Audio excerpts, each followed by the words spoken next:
Hello and welcome to the show. I am here on Forza 6 building another car for some Autocross. Now, I kind of want to mix this series up with doing some very silly vehicles and some sensible vehicles. We'll probably alternate between the two. Last time, I thought the Fiat was going to be quite a sensible choice of car.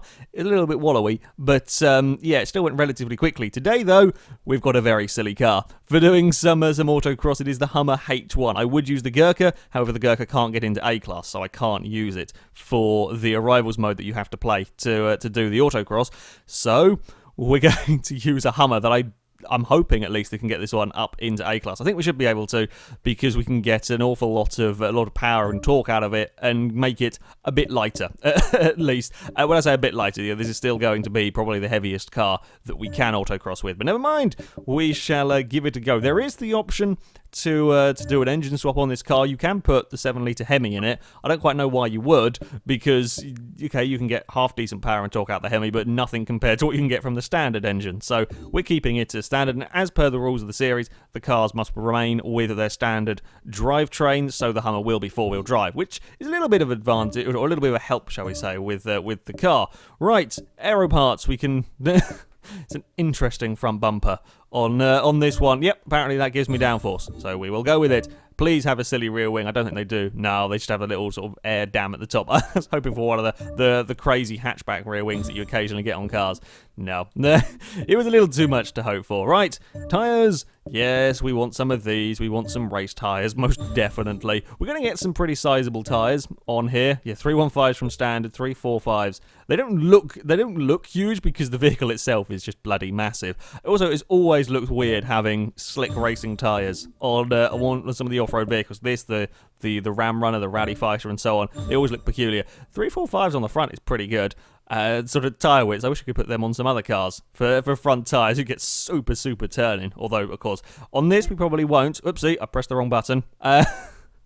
No, don't go that way. I meant to, I keep forgetting that I have to press up on the D-pad to toggle the things. It's not Y to toggle the stats on the car. Yeah, when your vehicle weighs 8,000 pounds, it's we're not going to have amazing handling, but I'm hoping that by the time we're finished, it won't be too awful. Fingers crossed. That's probably a bit too much of a wish. My other real big concern for this is it actually going to fit through the gates? I'm assuming it will, but there's going to be some places where it's going to be really narrow, and yeah, I'm hoping we will actually fit through all of the gates. Right, let us get some race brakes, race suspension, of course. We will lower it some, still not a massive amount, but we will lower it by some amount. Get some anti-roll bars on here. Anti-roll bars save a lot of weight. I guess everything with this is kind of exaggerated. So yeah, these anti-roll bars are shaving off a lot more weight than you normally see from them, but it's a much larger car. Roll cage, I am going to want the chassis reinforcement on this, even though, to be fair, it's only 230-ish pounds of that added. I've seen it add almost 200 on normal cars, so for a Hummer, it's not too shabby. Take off on 2,000 pounds of weight with the race weight reduction, so it's down to 6,200 pounds. Not too bad. It's heavy. But it's not as heavy as a Gurkha. Certainly, that's 10,000 pounds lighter than the than the Gurkha. This is probably the heaviest car we will ever get for this series. Now, if I remember correctly, the turbo should add insane power and torque. It does. It does indeed. We've got 400 horsepower and a lot of torque. A lot of torque. We've got like 700 torque added. Yeah, that is a lot. Again, this is going to be the heaviest vehicle, but it's also going to be the most powerful and definitely the most torque that we're going to get in A-Class. Right, we will take that race turbo, and it's just going to be a case of stick everything else on. Well, the good news is it will get to A-Class. We have got it into A-Class safely, or with the butts. I'm not quite going to get to the top of A-Class, but we have at least got it into A-Class. I don't think I put this on. Nope, we will keep adding that power and adding the torque. It's an impressive torque figure from this car, vehicle, truck thing. It's that's a 1,400 foot-pounds of torque. That's a lot of torque in this. Quite a lot of power and an awful lot of weight. It's completely unsuited to Autocross. And that's why I'm really quite curious to see how the mighty Hummer will do. Okay, we are here at Hockenheim. As far as kind of targets go for the Hummer, let's face it, the BAC Mono is a little bit out of reach with its 207.7. The Fiat and the Carlton, I think, are far out of reach as well. If I can just complete the course without hitting any gates and do it relatively cleanly, I'll be happy with the Hummer. That's what I'm aiming for here. And if we can get within kind of 10 seconds of the Fiat and Carlton, I would take that. I don't think we're going to though. Let's face it. This is the most inappropriate vehicle you could imagine or you could possibly bring to an autocross event. But nevertheless, we shall try with the mighty Hummer. Please have the gates wide enough for me to get through here. Right. Let us go. It does certainly shift. Wow, that is like a 0 to 60 time of like 6 seconds. That's quite impressive for all of the weight to be shifting at that. Okay, the acceleration is mental. It's okay. Let's face it. It's not quite as ridiculous as a lot of sports cars and so on. But for a Hummer, the acceleration is crazy. That's 80 odd miles an hour. I am just going to back it off through here because I'm not really sure we can take that much speed through that particular section. It doesn't drive that badly, you know. I'm quite impressed with the drivability of it all, and it's getting around these gates without too many issues. I thought we were going to be really stumped with this car. I mean, okay, it's not massively fast through them, but it does quite well. Again, like the brakes, okay, we're not going as quick as we were with the Fiat, the Mono, and so on, but the brakes still do a good job of slowing down 6,000 pounds of Hummer that's travelling at 90 miles an hour. And again, change direction there. It's not going to be flat out, no, but the Fiat couldn't do it flat out either. And for a Hummer, it's doing remarkably agile. Getting it through these gates. I am tending to leave it in a slightly higher gear than perhaps I need to at places. Whoa, the back end wanting to get away from me there slightly. Right, slow it down. This might be a arse of a gate coming up here because this is a really quite a narrow one for normal vehicles. Okay, around there. I'm not sure we really need it first. Gear ratios are quite short in this vehicle. Ooh, and I'm also keep forgetting that I'm driving a diesel and it doesn't rev anywhere near as high as the normal cars that I'm used to racing. So we've got to remember to change up gear and not have it buzzing the limiter for any length of time, ideally. This could be a problem. Actually, this could be a real problem. Please be narrow enough. It wasn't. I clicked the... Okay, that's a real arse. That is a real arse of a gate to get through. Because I don't even know if we can fit through there cleanly. Oh, that's going to be really tight. I'm not sure how many gates I took with me. It was a couple at least. Oh, God, I've seen the time. It's not quick. Okay. Yeah, I think we took a couple of gates out. Oh, we made that one. Somehow. We were millimetres away from that one, but we did make it.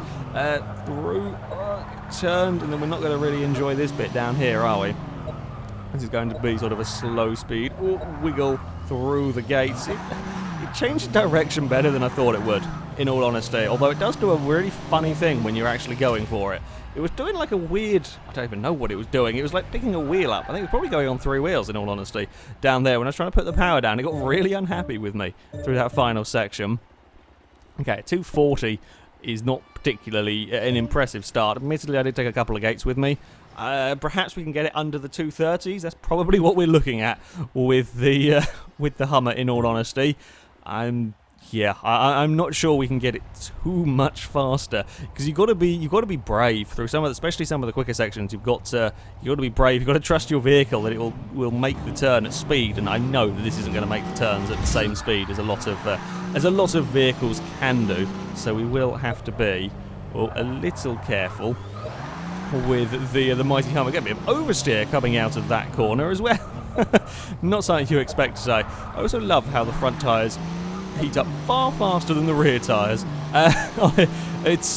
One tyre is completely cold. I'm not quite sure what's going on there. We are a 4-wheel drive car. You do know that, right? There we go. Now we're fine. Maybe that's why we're getting a little bit of oversteer on the opening couple of gates. To be fair, sort of tie temperatures and so on, probably don't get very much temperature in these first bits because you're not really going particularly quickly. But again, that's probably the least of my concerns. With the highly tuned race cars and so on, there's more of an issue in this. It's just, can we fit it through the gates without bumping into anything? Oh, that was a little bit close. I was trying to make sure I had space because it's so long and wide there, making sure I had space everywhere. That's 80 miles an hour we're doing a change of direction through there. That's not bad. That is not bad at all for a Hummer. The problem is like through here we just lose so much time because I just can't carry any speed, and it's waiting to get on the power. Still waiting. Now we unleash a little bit, but you've got to be, again, 60 miles an hour is not bad through here for a Hummer, but compared to what it's going up against an A-Class, that's it is quite slow. Now let's make sure we don't mess up this one. I was fearing that was going to be a problem gate. Okay, we'll probably get a burst of oversteer there if we're not careful. Indeed we can. Dare I be flat through here? Not quite. Not quite. I don't trust it enough to be doing that. I mean, I don't have to brake ridiculously early. The brakes do really well getting this thing slowed down for what it is. Now, can we actually go through here flat out? I don't think we can, I think we will have to have a lift through that section. I was trying to position it better, aim it better through there, and it didn't work. So for that final run, we will have to be really, really careful getting it through there, which is going to slightly, cause some issues for the Hummer. Not only is it not very quick, we have to have a lifter down that section. Is less than ideal. Okay, it's that is it. I didn't even think about that being a problem for this vehicle. Yeah, that bit there is just a tad too narrow. Oh, I thought I turned in too soon and not that gate. Apparently, I got away with it.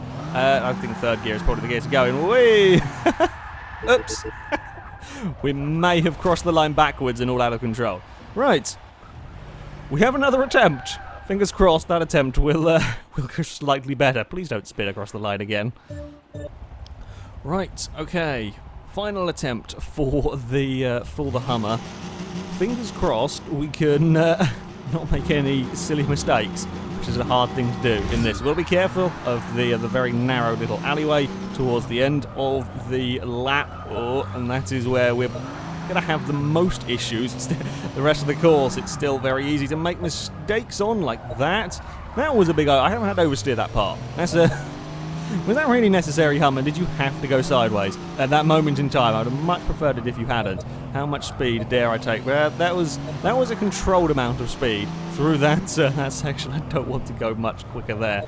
You just run such a huge risk of losing the back end. You may get a couple of miles an hour faster, but yeah, the risk of losing that back end. Also, I felt sure I was going to smack the cones on the inside of that one there. Really hard to judge where the right-hand side of this thing is. I'm so used to doing it with much smaller cars that it keeps feeling like I'm going to end up in the barrels. I'm not sure how close I'm getting to them either from up here. You don't really get a massively good visibility. I could have taken that faster, but at least I was neat on the exit of the kind of the chicaney bit through there. Yeah, you could just about get away with taking 80, but much more than that. If you're taking 80, you run a huge risk of getting big oversteer and losing control of it. So while trying to get a clean run, I think I will take being a little bit slower, but being much neater. And with Autocross, often being a little bit slower can overall, like a little bit slower through some of the gates, you can overall get a better time if you can be smooth through these sections, which I'm trying to do is very, very difficult with with a Hummer to be smooth through these sections. This bit here is horrible. You see how it wants to just let go the second we start getting any speed. We're at 100 miles an hour. I didn't realise we were cracking 100 miles an hour before getting to that gate. Now this is where we have problems. This is where we have really, really big problems. We got through cleanly. Now you can probably take that flat out, but you would have to get it millimetre precise on the way in at speed, and I just wanted to get through the gate cleanly. Yeah, it's a little shame that it's just so narrow that the Hummer, you just can't quite do it with it. Or you would need a lot of practice and a lot of attempts just to get that one bit right. Okay, slow it down through there. Come on, Hummer, can we get it in under 230? I think the problem is, if we didn't have to slow down for that narrow alleyway, we probably could, but we lose so much time having to wait to get on the power down there. we're going to be a little bit down on the time. Don't lose the back end, dear God. 2:35.9 for the Hummer. It is, as we expected, a fair way off the other vehicles, but this is a Hummer H1 that that I have taken through an autocross course. Not at all designed for this kind of thing. By far the worst vehicle you could imagine to use on this kind of thing. And in all honesty, it did surprise me with how well it dealt with the change of directions and so on. It had a decent amount of, certainly a decent amount of turning grip. The brakes were pretty good for the vehicle that they're on. The sudden oversteer is less than ideal, and I'm not quite sure why it does it. There's a similar thing with the Gurkha as well. These big heavy vehicles just get this sudden sideways moment that, yeah, I'd rather it didn't do, but for let's face it, the most inappropriate autocross vehicle imaginable, it is only 20 seconds slower than the Fiat and the Lotus Carlton.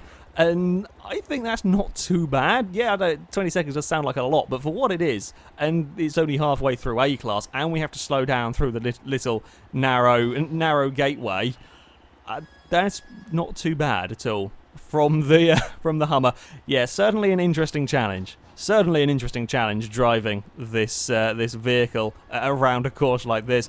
Anyway, that is it from me. Thank you very much for watching, and until next time, goodbye.